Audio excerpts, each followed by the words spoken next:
Happy December. So while I'm filming this, it is December 1st, which is really exciting.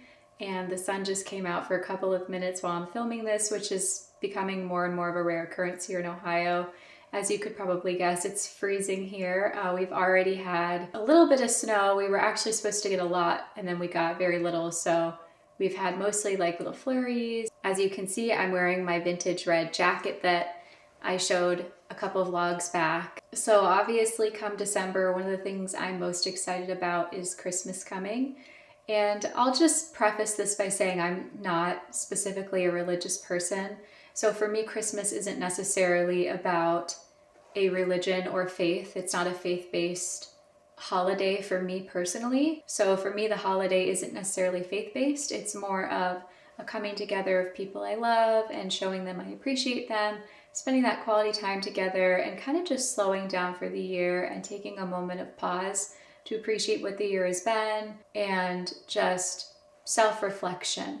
So one of the things I really enjoy doing in preparation for the holiday is doing little crafts and making things around the house to make the house feel festive and beautiful and special. And I really like to do a lot of things myself and make as much as I can, because I think the practice of slowing down and kind of taking that time to put something together that's thoughtful that you'll have year after year, or in some cases maybe not, right? If it's a floral arrangement or something, but putting things together just for me is a really nice, thoughtful practice, I guess, and brings me joy. Sometimes I think the biggest joys come from simple things. So putting together a festive arrangement or reading a nice, relaxing holiday book, which I'm going to get into in a second. As you can see to the side of me here, I have several things that I want to walk through and show you, and things that we're actually going to be using today to create some of my arrangements for the upcoming holiday season. So this is a bulb pot by Q Pottery. Obviously, if you've watched my previous videos, you know I love this brand. This isn't new for me. I purchased this last year from a local shop, and I think the color is called Duck Egg Blue, which I really love. I'm going to be planting some bulbs in here. I've got some paper whites off to the side that I'll show you in a moment, and I didn't purchase enough of them, so I'm going to have to be a little creative. For me, it's honestly just the fun of doing something creative and going out and foraging for some things, as well as using some things that I have and putting something beautiful together that when I see it brings me joy. All right, so these candles ironically kind of match my jacket a little bit. I just picked these up last weekend, and I saw a reel on Instagram where someone put candles in their arrangement, and I thought it was gorgeous. So I wanted to do something similar. I think they're gonna go with this, this blue bulb pot, but I also think it would be super cute in this one, but they're just a little bit proportionally too big, so we'll see. Okay, so next up is this adorable terracotta pot from Campo dei Fiori. And something about it reminds me of the holidays. It has like these leaf motifs on it and what look to be little stars.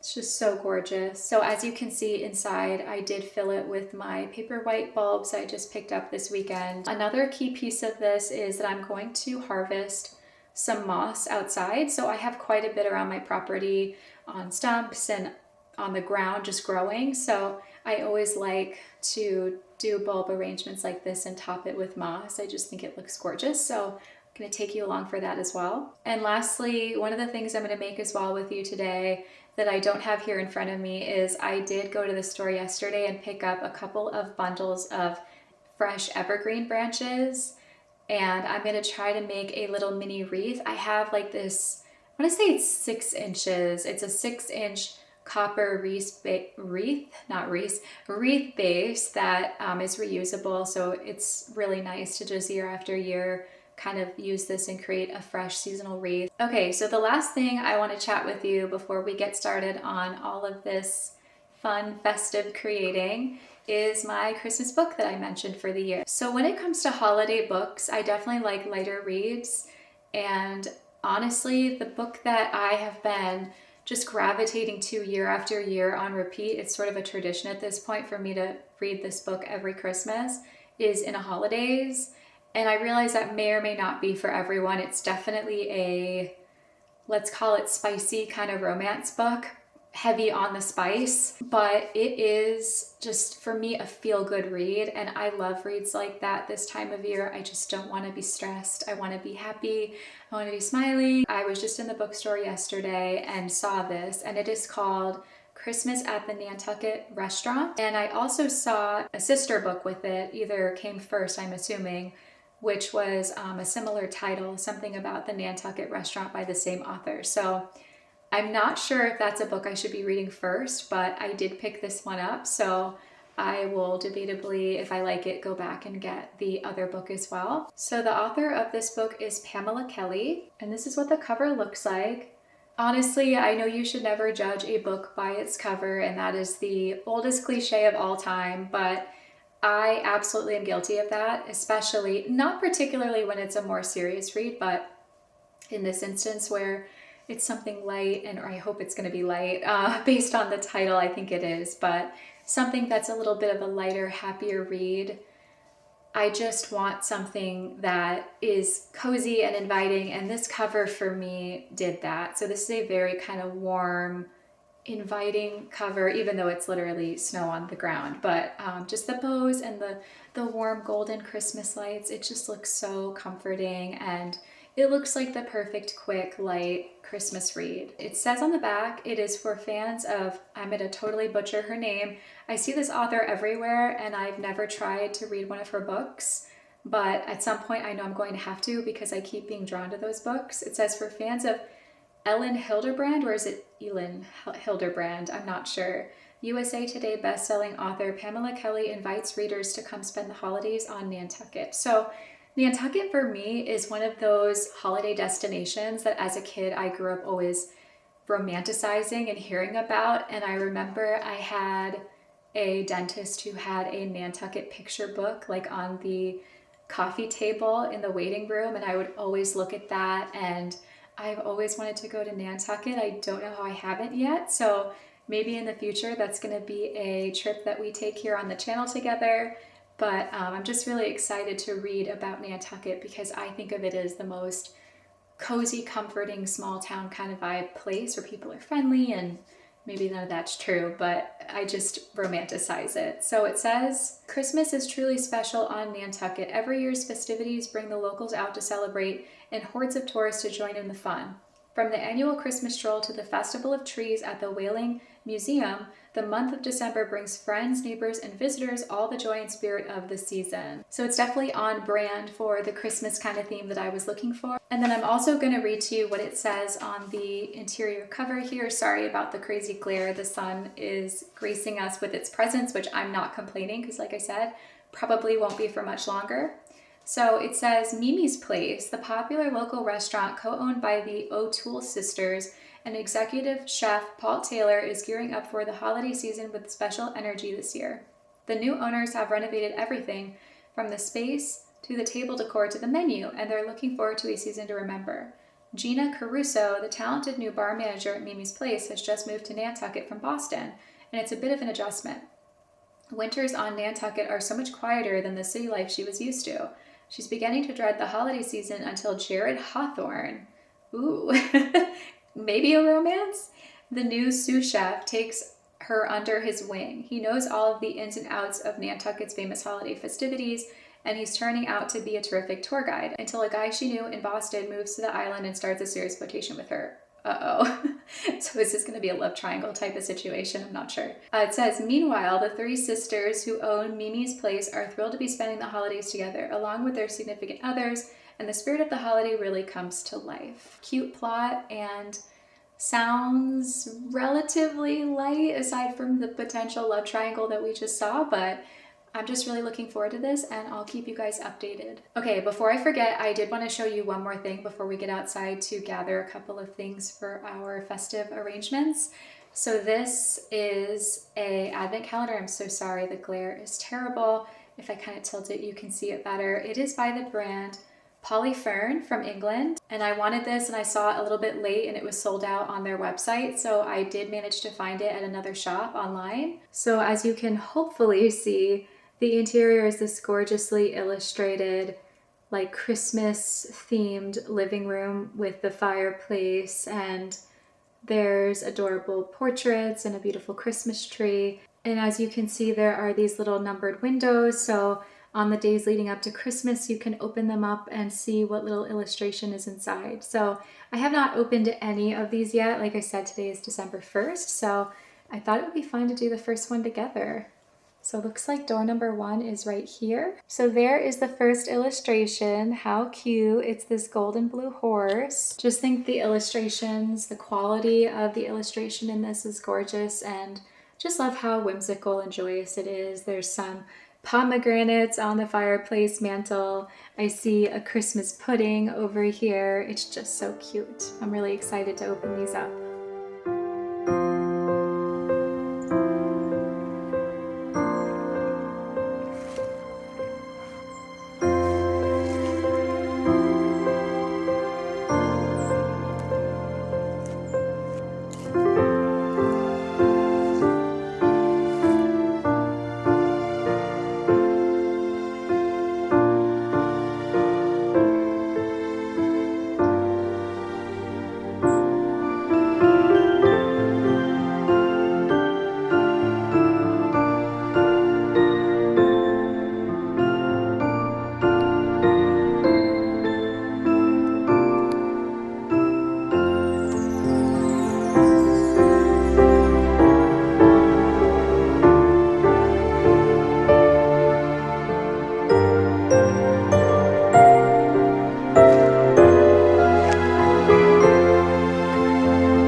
All right, so I made it back inside, and honestly, my cheeks and lips are a bit frozen right now. It's super cold out there.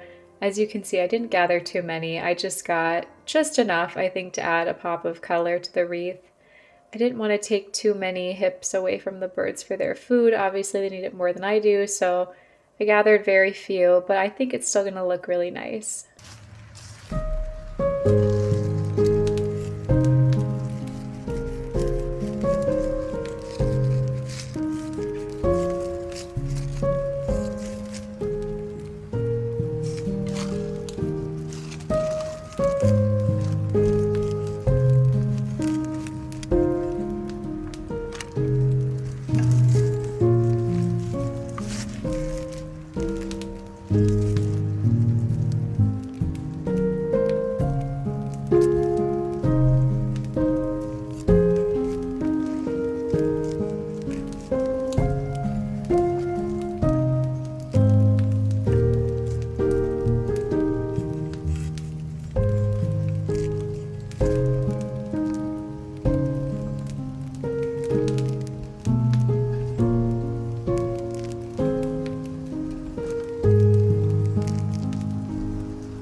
All right, so as you can see, I've got everything here that I need to get started. I went ahead and filled up my pots with some large rocks. You can use a rock like this, sand, any kind of gritty substance. You can use dirt. I technically don't think the bulbs really need the dirt, so I just do rock for good drainage. These bulbs need very little watering, so the drainage helps prevent them from rotting. So for this little mini pot, since I only have 4 bulbs, I'm probably just going to do 1 paper white. So I will grab one of my paper whites here, just kind of position her in the center like that. Okay, so now that she's on her bed of gravel, I will just take some of my moss and just start kind of arranging the moss around, just filling in the gaps. It's gonna look nice and fluffy. It's gonna be a little messy.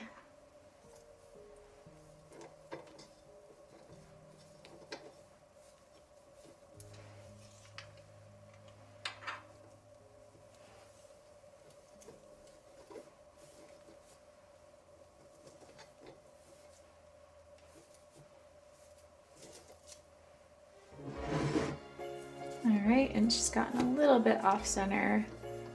So the big piece of moss there, but that's okay. Just one more piece.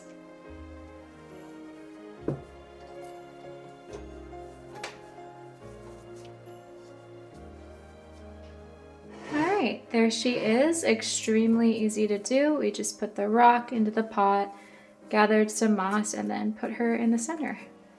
For now, I think I'm going to keep it as it is, nice and simple. I might revisit it at the end and figure out if there's anything additional I want to add for just maybe a creative Christmassy touch. But for now, I think it looks really pretty as it is.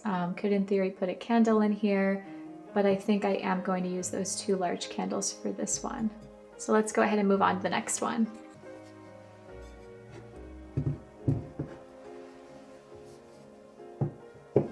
Okay, so this one is much larger, but still the process is really fast and easy. So we'll just take our 3 remaining paper whites here. They're quite flaky. And we will arrange them, and I always think odd numbers looks best. So I'm going to arrange them like this in a triangle type pattern. Just place them on the rock. And now, just like the other one, gonna go ahead and start adding the moss.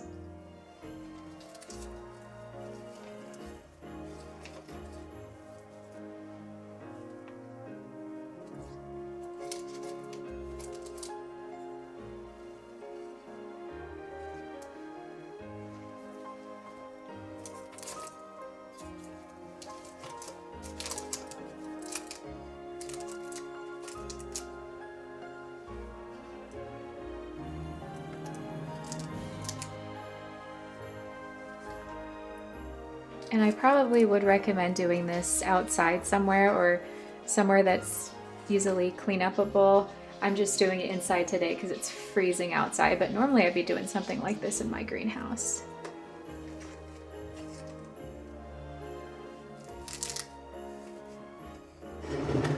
All right, just adding the finishing touches here.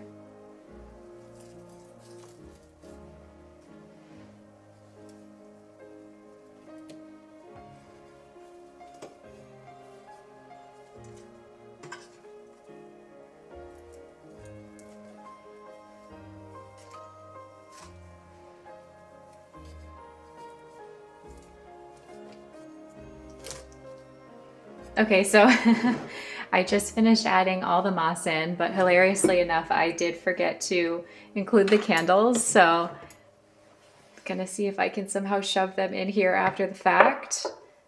Let's see, how do I want to do this? Probably one on either side. Oh, got a bulb there. This might be a little tricky. Just kind of shove it into the rock. There we go. And the second one. Probably would recommend doing that before the moss, but obviously I forgot, so I'm just kind of making do the best I can here with the situation. There we go. Okay, so here they are finished up. I kind of don't like how perfectly similar these two are, just in the center together, so I'm gonna kind of see if I can stagger them a little bit. Okay, there we go. Okay, so here are the final 2 little bulb arrangements that we did.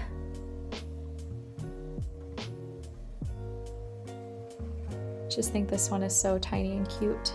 So next I'm going to work on the wreath, and here is the mini copper wreath base that I mentioned earlier that I have, and I actually have a set of 2 of these, but the other one has gone missing. And I also have this gorgeous deep red velvet ribbon that I'll be using as well.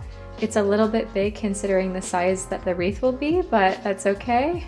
So the first thing I'm going to do is create these little branch bundles, and I'm grabbing out some of the branches from this vase that I have on the table. Since this is a pretty small wreath, I probably don't need too many. Okay, so I think I'm going to start off with just 2, and I'm going to have to cut these down a little bit to make them more proportionate to the size of the wreath base. So let's see.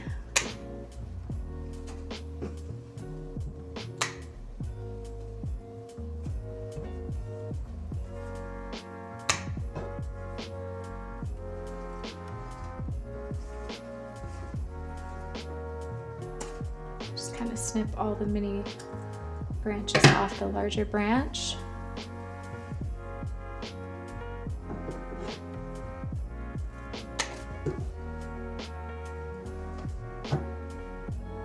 Okay, so I've got my first evergreen bundle, and then I'm also going to take some of the hips that I gathered and just add them as well.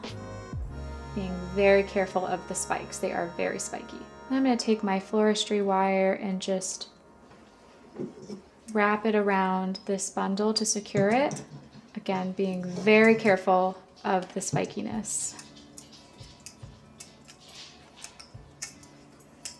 And I have some special wire snippers here. Right, so here is the first one. And I'm probably going to make about 4 or 5 similar to this. All right, so I'm gonna go ahead and work on preparing the next bundle. And here you can see I grabbed a little bit of this different one here. I think this is juniper. Just kind of visually see if they're about the same weight. Go ahead and take another one of my rose hips.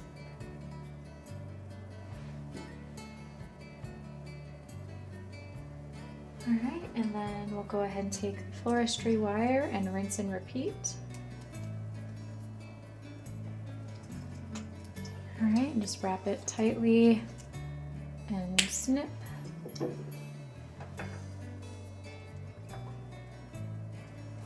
All right, so we have 2.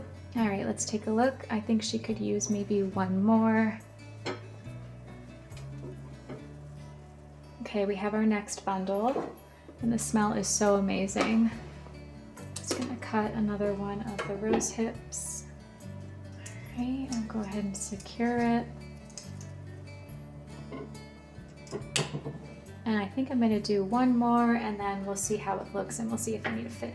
Just adding another one of these juniper branches as well. Remove a couple of them, it's a little bit heavy. Okay, just a little bit more so it kind of matches the other one.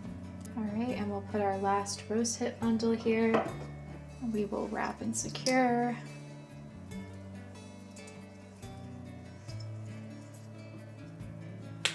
Wire looks a little bit messy, but that's okay, it's going to be mostly covered up.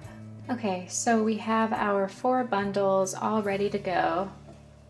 We're going to start arranging, and I did sadly forget to attach this little rose hip, so we'll see where we can kind of fold her in later on. I think let's start with this one, and same kind of process. I'm just going to take the floristry wire and secure it to the wreath base.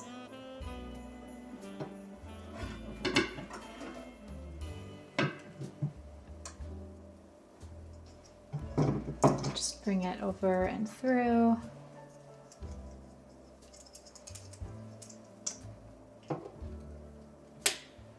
And then I'm going to grab one of the bunches with some juniper.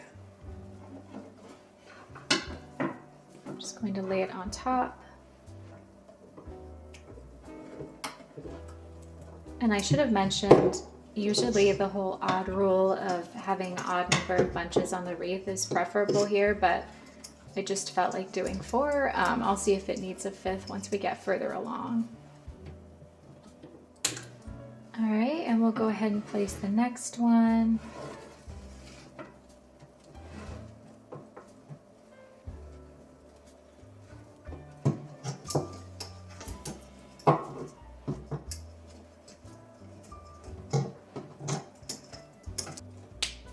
All right, and now we have the final bundle, which looking at it now, I definitely think we need 5.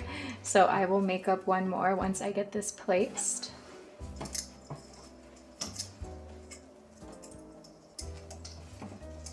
All right, so here is the final bundle ready to be wrapped, and it looks like I have a home for this beautiful rose hip after all.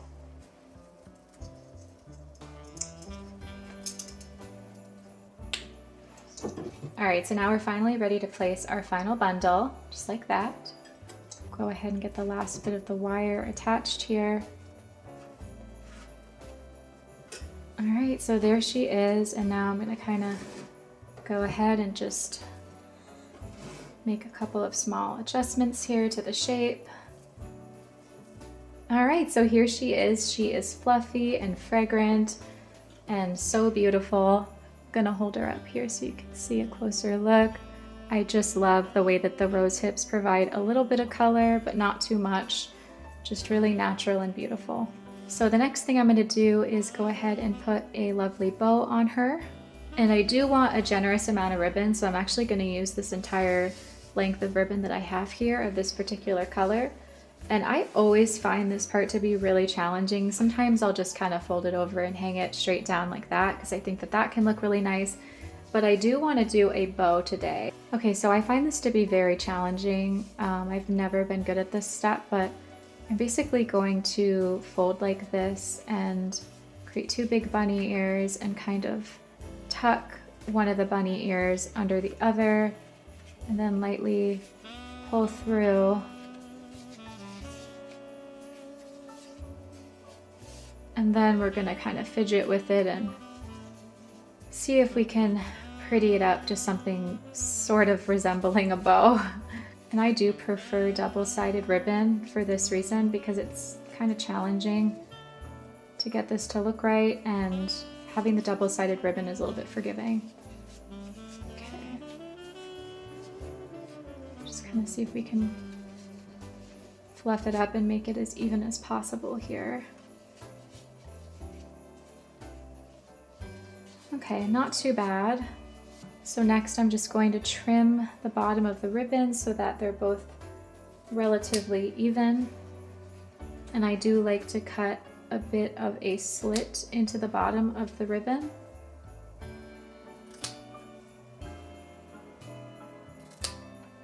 So now I think I'm going to make this the bottom of the wreath, and I'm going to attach the bow down there.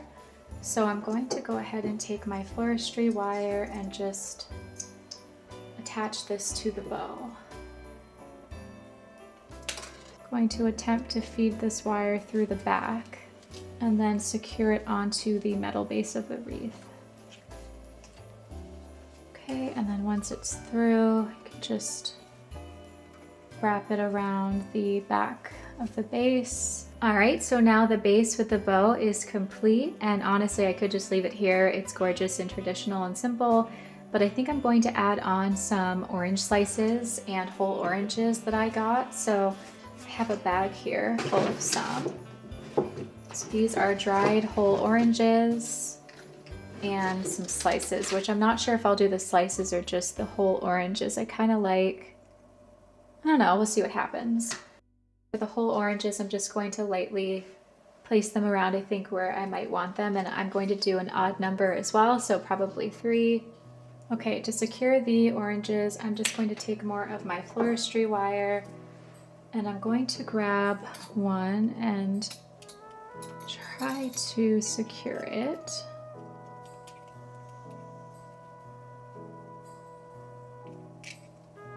Okay, so we have it kind of cradled within the wire, and going to twist to secure it.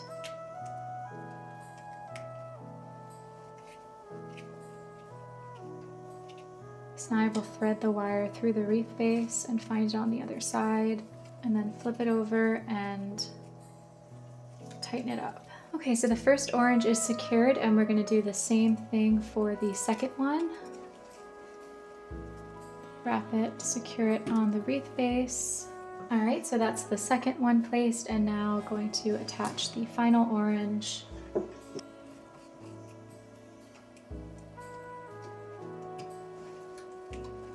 I'm just gonna pull and kind of twist and fold it around the base a couple of times. All right, so there she is with the whole oranges placed, and I was considering adding some slices, but I actually like it here and don't want to crowd it too much. I think another addition that would be really pretty would be to add some mini shiny gold or silver ornaments, but I don't have any of those at the moment, so I'm going to leave it where she is, but I'm really happy with how she turned out.